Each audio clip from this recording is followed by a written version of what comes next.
With this curious woodsman.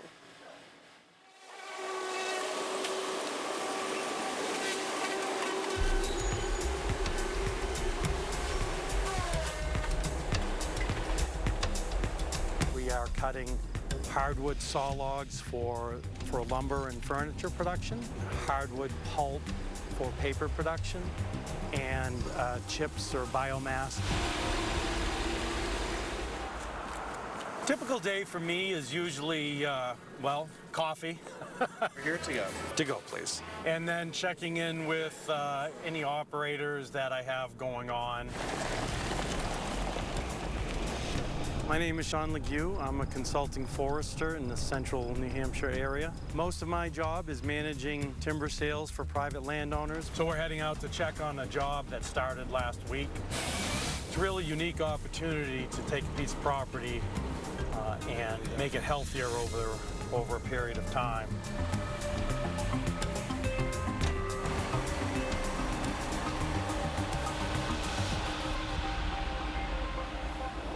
The new owner is more interested in recreation and access than he is the timber. It's a mechanized operation. Touch up that corner there, and then on the other side of the bridge, you got to bring that up. You take extra care in the beginning to lay out those skid trails in such a way that they could be used for recreation later. We're producing 16-foot hemlock and pine, firewood and hardwood pulp, and some grade logs. Most of the decisions are being made by Casey in the process. It's his job to get the highest valued product out of every tree. Our forests in New England are very resilient. We have a lot of biodiversity. The recommendation is to have at least 10% of your property 0 to 20 years old. The old forest is really great for a small amount of species. A young forest is a smorgasbord of habitat for a wide variety of species. When I first started working in forestry, it was really just a grind, going at it every day, and I'd run across all these things in the woods and say, oh, that's pretty cool, but just, you know, you had a job to do and you had to keep going. About 10 years ago, maybe a little bit more, I really started to appreciate what I was doing and how good I had it, being able to be in the woods most days, walking on ground that was most likely pasture or farmstead or homestead around the time of the Civil War. And I started posting that stuff on my Facebook page and started getting such a positive reaction on that that it really made me think that it really was special, the things that I run across in the woods. You generally see stone walls more than anything. Initially, I was really taken by all of the old cellar holes. You know, how many children growing up in those houses, working the fields, completely lost to history except for perhaps a name on an old map. Old portable sawmill locations where you run across a, believe it or not, 100 years later, a pile of sawdust that's still there. Here's a good example of a small glacial erratic split in two, and now you have trees growing up in between the middle. There's a really cool natural cave there. Deer I see just about I won't say every day, but certainly every week.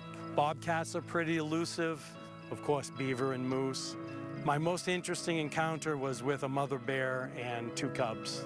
Unfortunately walked in on her on a quiet trail and got between her and the cubs without knowing it, which resulted in her charging me 3 or 4 times and getting within about 10 to 12 feet at the end. But I was able to calm her down and keep backing up and talking to her and backing myself out of there. But I did leave the woods that day. That was a day I decided I'd rather be doing paperwork, which is rare for me. I really started to get into trying to find the old mines. The most common material taken from the mines was mica.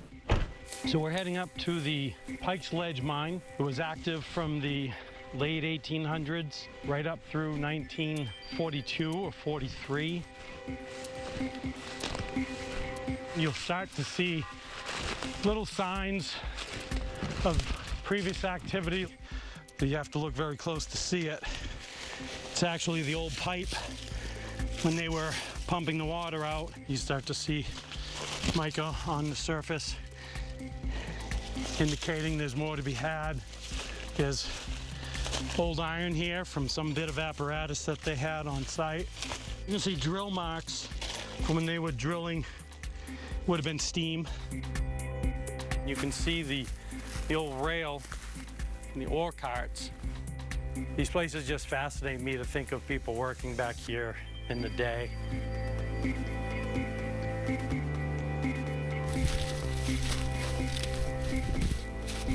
This is a favorite spot. This is called Jumping Off Point. I'm not sure how it got its name.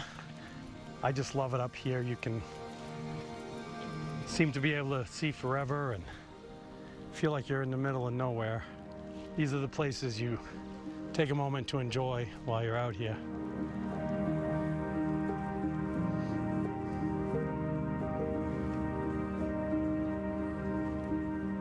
It's so quiet. I love it.